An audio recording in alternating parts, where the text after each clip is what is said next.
জন্য সুখবর আছে। ওই ভাঙ্গা থেকে এই বরিশাল একেবারে কুয়াকাটা এবং পায়রা পোর্ট পর্যন্ত 6 লেনের রাস্তা তৈরি করে দেব। এই বরিশালে আসতাম ছোটবেলা, সন্ধ্যার সময় স্টিমারে উঠতাম, দুপুরে এসে নামতাম। তখন ঘোড়াগাড়ি চলতো। এই ঘোড়াগাড়িতে উঠে আমি আমার ফুপুর বাড়িতে যেতাম। আমার এখনো মনে আছে, বলতে হতো কালীবাড়ি রোড সুধীর বাবুর বৈঠকখানার সামনে যেতে হবে। আমরা সেই ঘোড়াগাড়িতে সেখানে যেতাম। অবশ্য পরবর্তীতে গাড়ি চালু হয় বরিশালে, কিন্তু আজকে সেই অবহেলিত বরিশাল আপনারাই বলেন আপনারা কোথায় আছেন? উন্নতি হয়েছে বরিশালের? বলেন। আজকে এই বরিশাল এই অঞ্চলে বিভাগে, আমি গোটা বিভাগ নিয়েই বলবো, এখানে আমি আমাদের নৌবাহিনীর ঘাঁটি করেছি, সেনানিবাস তৈরি করেছি, এই এলাকার উন্নয়নের জন্য বিদ্যুৎ কেন্দ্র করা হয়েছে, এখানে আমরা বিশেষ অর্থনৈতিক অঞ্চল করে দিচ্ছি। সেখানে আপনার বিশেষ করে সোলার প্যানেল সহ কয়লা ভিত্তিক বিদ্যুৎ কেন্দ্র নির্মাণ করেছি। ভোলার গ্যাস সিএনজি করে আমরা ঢাকায় নিচ্ছি, ভবিষ্যতে বরিশালেও আমরা নিয়ে আসব।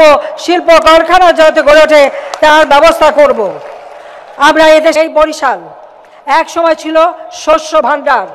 বরিশালের সেই সুনাম আবার আমরা ফিরিয়ে আনতে চাই, আবার আমরা বরিশালকে শস্য ভাণ্ডারে রূপান্তর করতে চাই।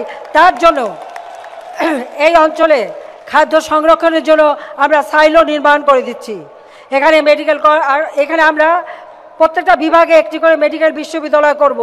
ইতিমধ্যে 4টি করেছি, ইনশাল্লাহ ভবিষ্যতে বরিশালেও আমরা একটা মেডিকেল বিশ্ববিদ্যালয় তৈরি করে দেব। এখানে আমরা বিশ্ববিদ্যালয় করে দিয়েছি, মেরিন একাডেমি করে দিয়েছি। আর তাছাড়া প্রত্যেকটা নদীর উপর, সেই শিকারপুর, দোয়ারিকা, গাবখান থেকে শুরু করে পায়রা, আন্দারমানিক, প্রত্যেকটা নদীর উপর আমরা ব্রিজ তৈরি করে দিচ্ছি। আজকে বরিশাল আসতে নিজের টাকায় পদ্মা সেতু নির্মাণ করেছি, ওয়ার্ল্ড ব্যাংকের চ্যালেঞ্জ দিয়ে, সারা বিশ্বকে চ্যালেঞ্জ দিয়েছিলাম, নিজের অর্থে করবো, আজকে করে দিয়েছি।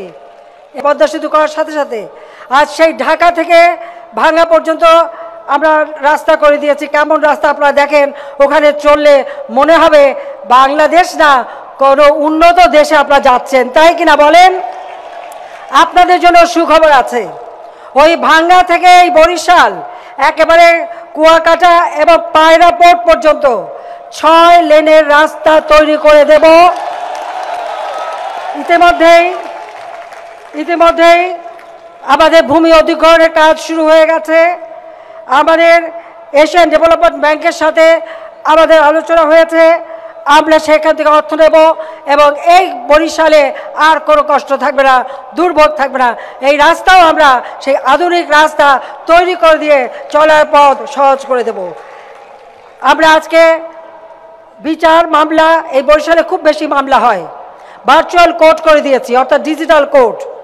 এখানে বসে হাইকোর্টেও মামলা যাতে চলে সেইভাবে ব্যবস্থা করে দিয়েছি। প্রত্যেকটা ক্ষেত্রে ডিজিটাল সিস্টেম, সারা দেশে ডিজিটাল